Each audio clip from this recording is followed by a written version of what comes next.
Nah ketika itu dimintalah sama tuan rumahnya, Kurnia mana uang ngajimu gitu, kau udah telat nih 2 hari. Iya aku bilang boleh, minta maaf, ibu udah pigi tadi lupa mintanya. Bilang aja kok nggak mau bayar gitu kan. Jadi pada waktu itu disuruhlah pulang. Kalau kau nggak mau bayar, nggak bisa bayar, gak usah kau ngaji di sini gitu kan. Karena aku memang orangnya nggak pernah mau cerita, takut jadi beban pikiran orang tua kan. Kan sedih juga dia anaknya diusir, apalagi untuk ngaji kan. Jadi pas waktu kasih di jari, aku ke sekolah sama wali kelas. Giliran nama aku dipanggil, aku ngasih amplop yang 30.000 itu. Isinya ditengok 30.000 dan itu dicampahin. Assalamualaikum warahmatullahi wabarakatuh. Perkenalkan, nama saya Muhdi. Saya dari Tanjung Merawa, Kabupaten Deli Serdang, Sumatera Utara. Saat ini saya sedang menempuh pendidikan S2 di Universitas Negeri Medan, jurusan pendidikan guru vokasi, dan sedang menjalani bidang usaha di pendidikan. Tuh ada lembaga pendidikan yang formal. Kapan lembaga pendidikan itu didirikan? Pendidikan formal yang saya dirikan itu dimulai sejak tahun 2016, tuh, tapi memiliki izin resmi dari Dinas Pendidikan dari pemerintah itu 2017. Dalam mendirikan lembaga pendidikan ini, apakah berjalan dengan mulus, Mudi? Iya, tidak. Jadi banyak sekali jatuh bangunnya, dimana kita tahu pastilah tidak mudah untuk mendirikan suatu lembaga pendidikan yang berhubungan dengan masyarakat, yang berhubungan dengan pemerintah. Pasti ada kendala atau jatuh bangunnya. Mudi, bisa diceritakan orang tuanya latar belakangnya apa? Ya, orang tua saya almarhum ayah itu supir mobil John Deere. Ya, mobil John Deere itu mobil yang besar itu bannya yang di perkebunan ya, PTP 9 dulu namanya. Jadi ayah saya pekerja seperti itu, ibu saya itu seorang cleaning service tentunya. Jadi saya dulu berusia 1 atau 2 tahun itu ayah sudah meninggal. Jadi saya yatim dari kecil. Nah, ibu saya itu banting tulang, jualan kedai sampah. Terus sampai dapat tawaran kerja sebagai office mate atau cleaning service di salah satu perusahaan yang ada di Medan. Itu waktu jadi orang tua ibunya jadi cleaning service, itu Mudi katanya sudah mandiri ya dari sejak SD itu ya. Jadi dari mulai bangun pagi sampai tidur lagi itu semua dikerjakan sendiri, termasuk mencuci baju. Iya, jadi kalau bisa dibilang kita dewasa sebelum usianya ya, karena kita mengetahui ayah sudah tidak ada, ibu juga seorang cleaning service yang perginya itu habis subuh sudah pergi, tuh pulangnya nanti mau maghrib. Jadi kita sendiri, kebetulan abang dan kakak kan juga sudah masing-masing tentunya. Jadi saya memang sendiri. Jadi kalau istilahnya dulu gini, pertama kali sekolah di SD itu kan diantar atau sama abangnya, sama kakaknya, atau sama orang tuanya. Kalau saya memang sendirian, karena saya menyadari bahwasanya ibu saya kerja. Ibu saya mengais rezeki untuk makan saya, untuk pendidikan saya. Jadi saya pada waktu itu melihat ya udah nggak apa-apa sendiri sekolah, walaupun yang lain diantarin gitu. Jadi sebenarnya dewasa sebelum usianya sih sebenarnya, bisa pemikiran seperti itu. Jadi kalau dulu di kelas gitu kan, ada teman-teman tuh diantar, ditengok-tengokin, kan namanya dicarikan bangku gitu kan. Kalau saya dulu enggak, saya datang gitu sendiri masuk ke kelas, ya dapat bangku yang paling belakang, ya saya duduk paling belakang gitu, dapat yang di tengah-tengah. Dan saya dulu sempat gini juga sih, sedih melihat wah aku nggak ada yang ngantar ya. Tapi lagi-lagi kita dari kelas 1 SD itu udah berpikir gini, oh ya ibuku kerja, tentunya dia nggak bisa ngantar. Nanti kalau ibu nggak kerja ngantar aku, kami nggak bisa makan gitu kan. Jadi ya aku berbesar hati aja sebenarnya. Itu Mudi paginya sekolah SD negeri, sorenya sekolah ngaji ya? Iya, dulu ikut ngaji kan, disuruh orang tua ikut ngaji ke rumah. Ini ada pengalaman ini juga nih, pengalaman berharga, tapi ya indah untuk dikenang saat ini. Kalau dulu pahit kali rasanya. Jadi dulu gini, aku kan ngaji sore tuh, dulu kan ngaji di rumah-rumah. Tapi di rumah itu ada tetangga, dia mengundang guru ngaji, ngundang guru ngaji dari luar. Kami ngajinya di rumah itu, di rumah tetangga. Sama anak-anak lain. Sama anak-anak sekitar. Jadi pernah ditagih uang ngajinya. Wajar sih ditagih, namanya kan udah waktunya bayar. Tapi lagi-lagi ibu aku kan pulangnya itu kan maghrib, terus berangkatnya habis subuh, saya belum bangun kan. Jadi lupa minta uang ngajinya. Nah ketika itu dimintalah sama tuan rumahnya, Kurnia mana uang ngajimu gitu, kau udah telat nih 2 hari. Iya aku bilang boleh, minta maaf ibu udah pigi tadi lupa mintanya, bilang aja kok nggak mau bayar gitu kan. Jadi pada waktu itu disuruhlah pulang, kalau kau nggak mau bayar, nggak bisa bayar, gak usah kau ngaji di sini gitu katanya. Jadi itu kisaran kelas 2 atau kelas 3 SD. Nah anak sekecil itu mendapat perlakuan seperti itu nggak mudah kan tentunya. Sedangkan kita bukan nggak mau bayar gitu, tapi kita lupa loh. Dan ibu aku juga tanggung jawab, pasti dia mau bayar, cuman karena aku lupa mintanya, jadi ya belum bayar uang ngajinya. Jadi pada waktu itu aku tunggu ibuku sampai pulang, aku langsung minta nih, Bu mau bayar uang ngaji itunya kan. Langsung dikasih sama ibu, aku antar uang ngajinya. Ya setelah itu aku besok-besok nggak mau ngaji lagi. Ya karena anak kecil udah digituin kan, nggak ini ya, tersinggung gitu ya.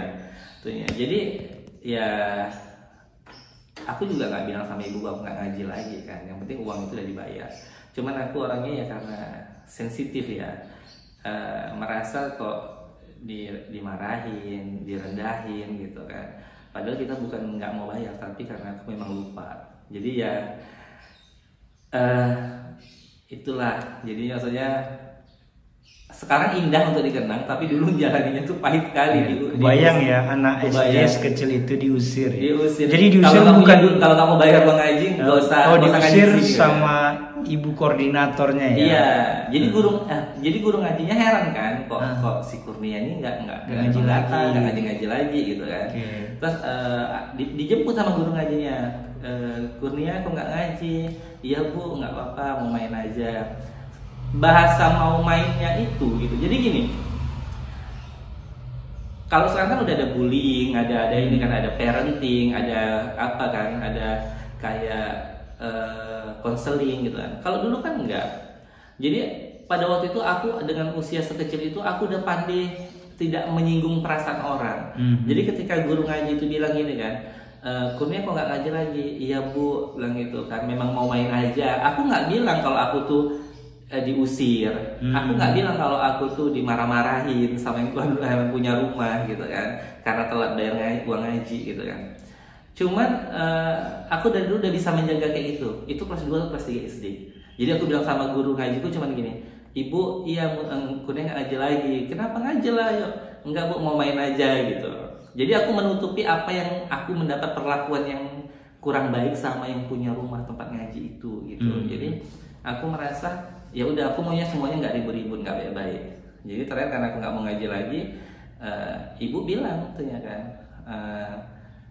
ya aku bilang kawanku pada ngaji sore di madrasah alasannya. Dan aku juga nggak bilang apa yang dilakukan, yang ku terima ini nggak aku bilang ke nama orang tua, aku nggak. Karena aku mau merasa kepahitan itu cukup aku yang tahu gitu. Tuh ya, jadi aku bilang kok nggak ngaji lagi, kata nenek gitu kan. Iya, pingin ngaji di madrasah, cuman jauh kali, udahlah main aja gitu. Jadi ibuku pun nggak tahu kalau seandainya aku diperlakukan seperti itu gitu. Karena aku memang orangnya nggak pernah mau cerita, takut jadi beban pikiran orang tua kan. Kan sedih juga dia anaknya diusir, apalagi untuk ngaji kan. Taman SD langsung melanjutkan ke SMP. Nah ini juga kenapa aku ngambil pendidikan. Nih ya, ini juga kalian harus tahu kenapa aku ngambil background pendidikan. Kalian dulu aku suka pariwisata kan. Kenapa aku ngambil pendidikan? Karena aku pernah dapat pengalaman yang kurang baik juga. Tapi mungkin itu indah untuk sekarang dikenang, tapi dulu pahit kali. Jadi dulu kan ada kita mau sidik jari gitu ya, biasalah ya. Jadi wali kelas itu ya mungkin dia mau inilah, ada apresiasi sebenarnya. Jadi wali kelasku tuh bilang gini, anak nanti jam 2 sidik jari bawa orang tuanya, jangan lupa ya nanti amplopnya. Dibilang gitu ya, wajar, itu wali kelas, dia mendidik kita, dia butuh apresiasi. Tapi lagi-lagi orang tuaku kan nggak bisa hadir. karena dia kerja nggak bisa izin mas, tentunya kan, karena kan cleaning service kan, kebersihan tentunya. Jadi aku lagi-lagi lupa minta uangnya, padahal ibu aku tuh kalau aku minta uang pasti dikasih, dikasih kalau untuk pendidikan tuh dikasih. Cuman aku lupa karena kan habis subuh kan udah berangkat, sedangkan kita dulu kecil-kecil kan bangunnya jam 6, jam setengah 7 gitu kan. Tuh. Jadi karena lupa minta uang itu tadi, aku baru teringat, oh suruh wali kelasku bawa amplop nih, tuh ya. Itunya kan. Tapi yang uang aku kan celenganku aku bongkar adalah isinya pada waktu itu 30.000 ya. Lebih 35 atau 32 gitu ya, 30.000. Jadi 30.000 itu aku tukarkan pakai uang yang 10 ribuan gitu kan. Aku amplopin nih 30.000. Jadi pas waktu kasih di jari, aku ke sekolah sama wali kelas, giliran nama aku dipanggil, aku ngasih amplop yang 30.000 itu, isinya ditengok 30.000 dan itu dicampakin, dibuang ya amplopnya ya, karena mungkin isinya nggak sesuai ekspektasi ya, tuhnya. Dan aku di situ merasa hancur juga perasaan aku. Setelah itu perlakuannya juga, gestur tubuh wali kelasku juga nggak respect sama aku karena mungkin kecil kali mungkin yang dikasih gitu kan. Jadi aku berpikir gini. Jadi masuk ke ruangan, ngambil sidik jari, terus ngasih amplop. Iya. Ada orang lain di situ? Enggak, kan satu-satu dipanggil. Satu-satu dipanggil. Oh, biar nggak kelihatan juga ngasih amplopnya itu. Iya. Itu amplop dia ambil, terus dia buka, dia lihat jumlahnya hanya 30.000. Langsung dia buang. Iya, dicampakkan tentunya. Terus langsungnya udah dia nampak lagi gestur wajahnya yang nggak enak gitu kan.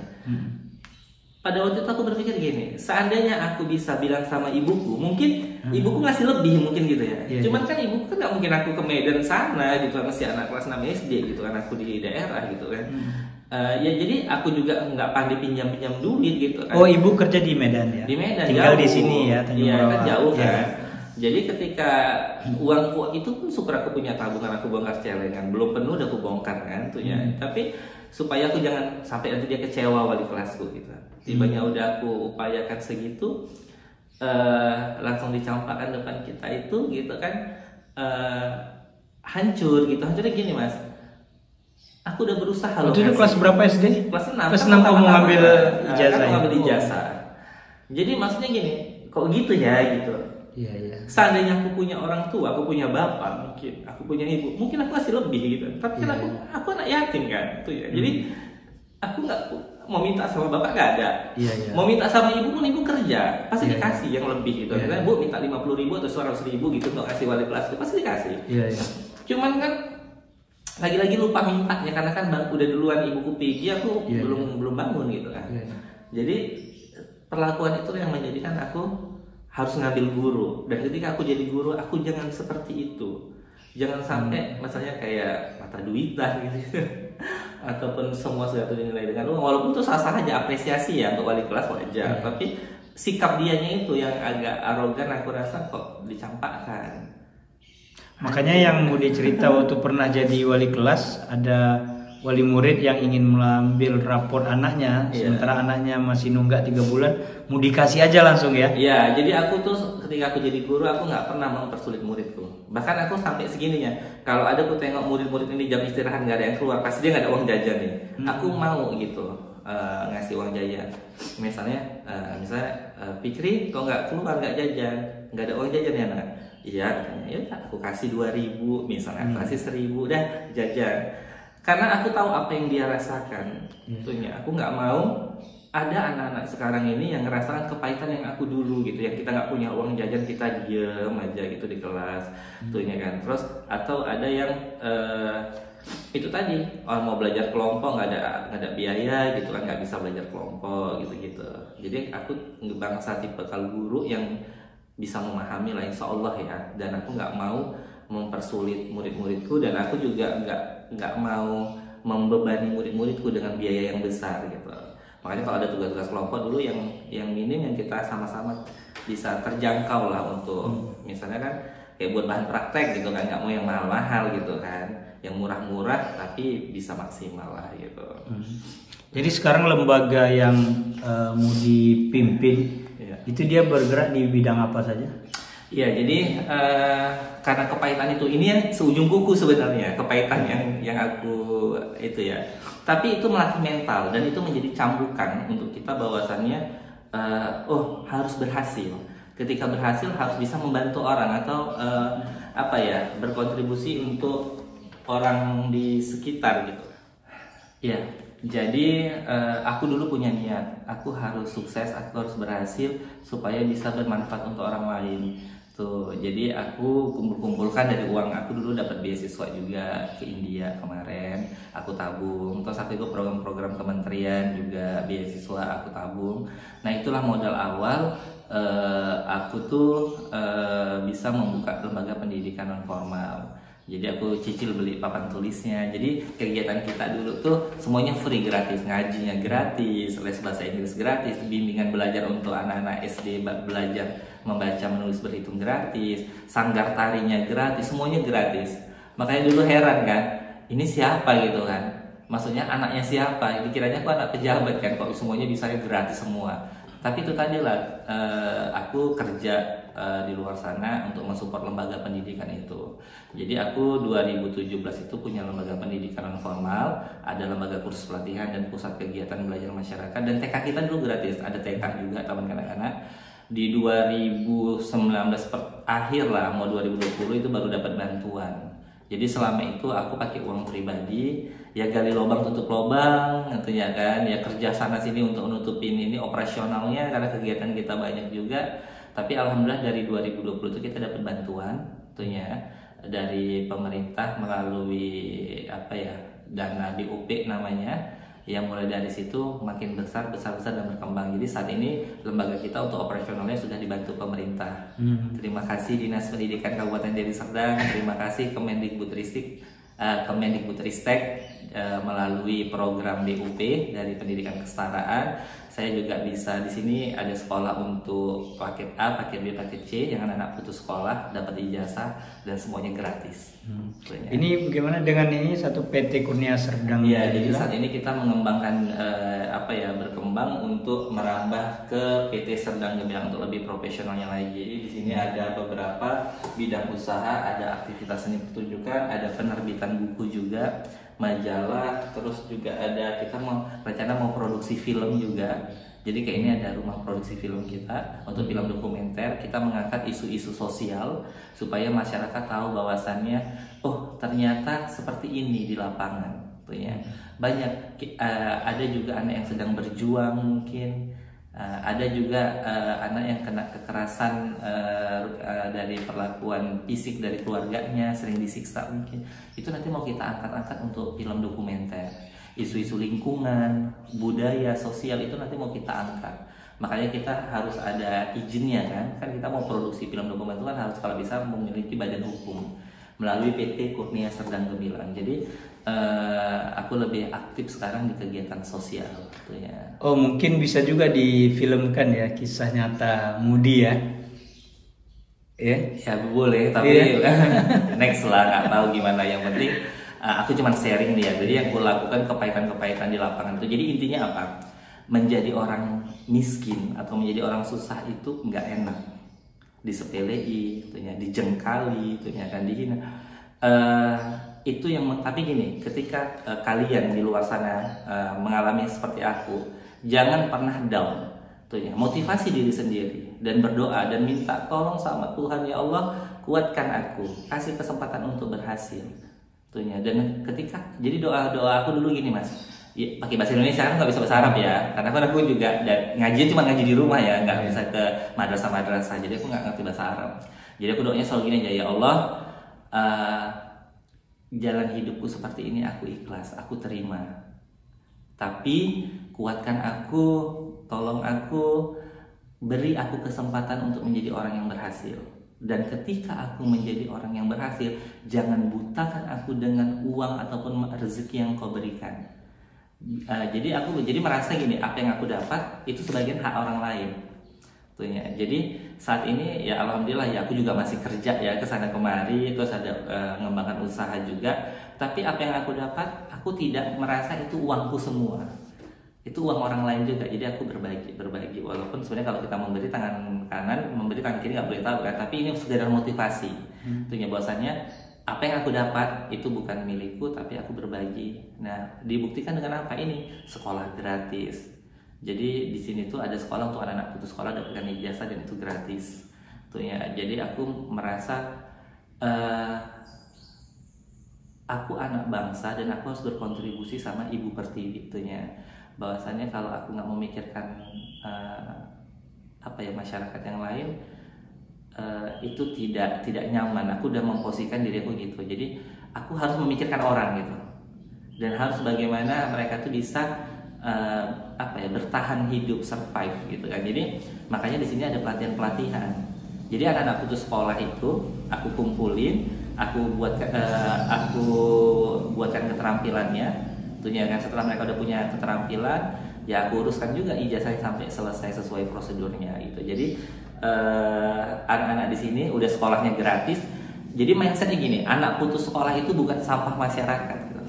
Anak putus sekolah kalau kita fasilitasi, ya kita motivasi, mereka juga bisa menjadi wirausaha, menjadi pekerja yang profesional gitu. Jadi nggak ada yang nggak bisa gitu. Jadi aku sekarang itu penggiat pendidikan non formal, dan alhamdulillah kemarin 2018 aku dapat penghargaan sebagai pemuda pelopor bidang pendidikan oleh Gubernur Sumatera Utara Bapak Edi Rahmayadi. Alhamdulillah itu apresiasi ya. Tentunya ya mereka juga melihat kegiatan kita di sini. Jadi kalau teman-teman ada yang putus sekolah, jangan pernah mindsetnya, oh dia gagal, oh dia akan jadi sampah masyarakat. Enggak. Anak putus sekolah kita rangkul, kita fasilitasi keterampilannya, kita buatkan ijazahnya, pasti mereka bisa mengharumkan nama bangsa juga. Mereka bisa membantu perekonomian keluarganya. Tuh, jadi jangan pernah takut disepelein, direndahin itu, dan kita nggak boleh jadi pemarah ya.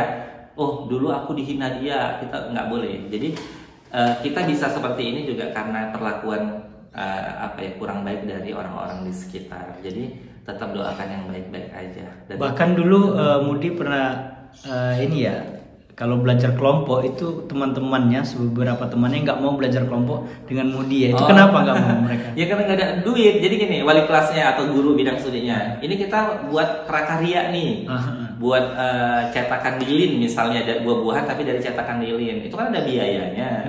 Pokoknya dulu kalau saya belajar kelompok itu aku selalu deg-degan. Pasti kan ada uang. Nah aku mau minta orang tua kasihan. Mau nggak diminta tapi kita kan harus patungan untuk tugas kelompoknya kan. Nah dulu di kelas itu ya orang-orang yang punya duit ya, yang memang punya ayah, punya ibu.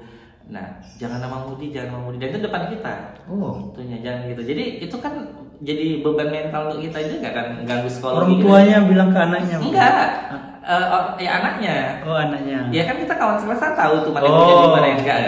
Oh ngasih tahu ke temannya yang lain. Jangan ajak si Mudi, gitu. Jadi aku tuh dulu ya cari siapa yang, aku dulu berserah aja, siapa yang mau tugas kelompok sama aku satu kelompok ya silahkan. Paling ya aku dapat sisa-sisanya lah, itu kurang satu lagi, ya udah aku masuk ke situ. Tapi walaupun aku gitu, aku tetap upayakan bayar karena kan tanggung jawab kan. Tapi karena dia tahu kita kan dulu kan apa sih, mana anak orang lumayan, mana orang susah gitu kan. Ya aku berserah aja gitu. Yang penting aku menikmati masa-masa itu gitu kan. Dan aku nggak nyangka juga bisa ke titik ini, bisa buat lembaga pendidikan. Alhamdulillah semuanya free, gratis ya, masyarakat terbantu juga gitu kan. Ya aku nggak nyangka sampai bisa ke titik ini. Padahal dulu gitu kerasnya. Kalau kita dipukulin, kita bisa sembuh kan. 3 hari 4 hari pukulannya itu mungkin udah hilang. Tapi yang kita mental kita yang berbekas ya. Berbekas kan. Tapi itu tadi menjadi energi positif buat. Nah itu dari diri kita, memotivasi diri sendiri. Nah aku bersyukur ya, mungkin dari orang kadang-kadang kan gini kan. Oh dia narkoba karena broken home. Oh dia narkoba karena kurang kasih sayang, atau oh dia dulu disepelein, direndahin gitu.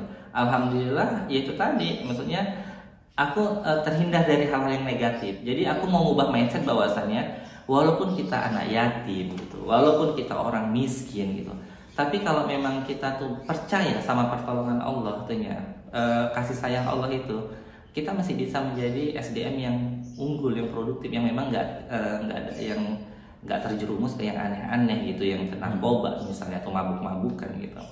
Jadi intinya gitu, kalau kita mau sukses tuh ya kan, jadikan kepahitan hidup kita itu motivasi. Jadi aku capek-capek mas, aku kalau malam itu gitu kan, kalau udah capek tuh kan, aku nangis kayak anak kecil.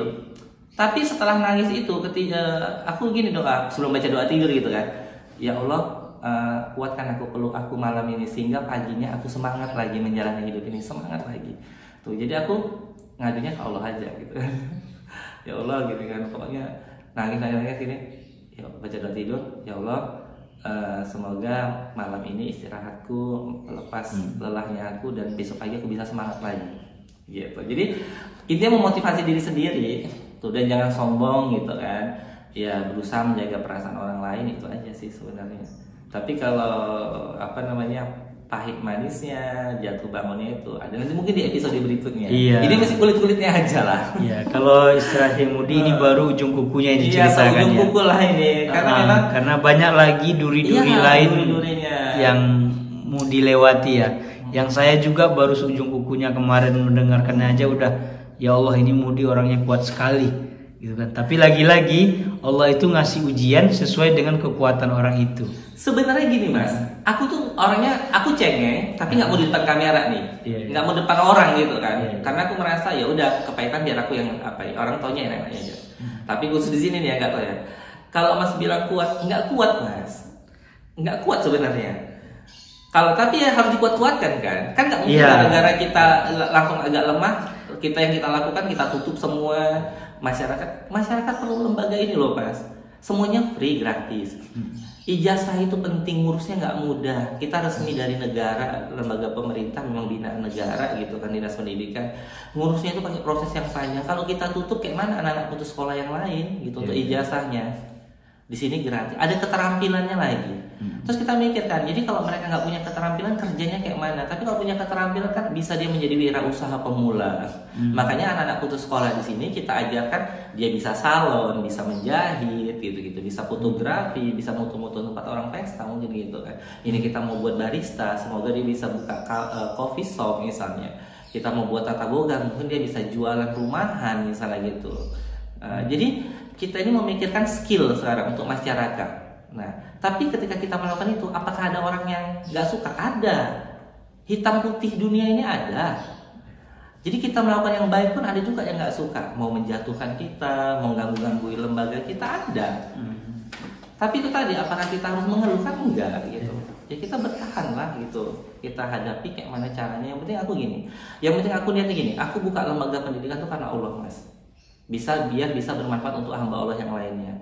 Tapi kalau ada yang jahat-jahat atau yang ganggu-ganggu lembaga ini, aku serahkan ya Allah itu. Tuh, aku cuma punya kekuatan. Aku nggak bisa anggar-anggar decking pejabat-pejabat, nggak bisa. Dari dulu tuh aku nggak bisa. Walaupun aku ada kenal misalnya pejabat X misalnya, tapi aku nggak bisa tuh minta decking. Bagi aku decking aku Allah udah. Jadi kalau ada yang ganggu-ganggu di sini, aku serahkan aja sama Allah. Ya Allah, ini dia ganggu-ganggu aku, ganggu lembaga aku. Nah, itu urusanmu ya Allah. Yang penting aku tetap bertahan sebagaimana aku bisa bertahan untuk lembaga ini dan masyarakat sekitar. Itu aja sebenarnya Mas. Kalau dibilang kuat nggak kuat juga. Ya kita doakan ya semoga Mudi cita-citanya, ya niat baiknya itu, niat ikhlasnya itu diterima oleh Allah Subhanahu Wa Taala ya, dan kegiatannya berjalan dengan baik ya. Amin ya Allah. Terutama karena ingin membantu masyarakat luas ya. Amin. Oke, terima kasih Mudi sekali lagi. Sehat selalu ya. Yang penting sehat selalu, dan yang kita ketahui Mudi ini tetap tersenyum di dalam kondisi apapun ya. Cuman sekali ini aja dia saya lihat agak meneteskan air mata. Sedikit ya. Karena gini, karena itu tadi jujur ya Mas itu mau dianggap seperti abang sendiri. Jadi ibarat kayak seorang adik mengadu pada abangnya itu aja. Tapi ini ada kamera. Kalau nggak ada kamera mungkin lebih nangis lagi nih. Karena ada kamera malu kan. Nah, jadi ya udahlah. Tapi tetap semangat dan yakinlah kalau niat kita baik pasti hasilnya baik. Semua yang kita lakukan ya kan karena Allah ya. Karena kita sementara di sini. Oke Mudi, sekali lagi terima kasih ya. Terima kasih. Assalamualaikum warahmatullahi wabarakatuh. Waalaikumsalam warahmatullahi wabarakatuh.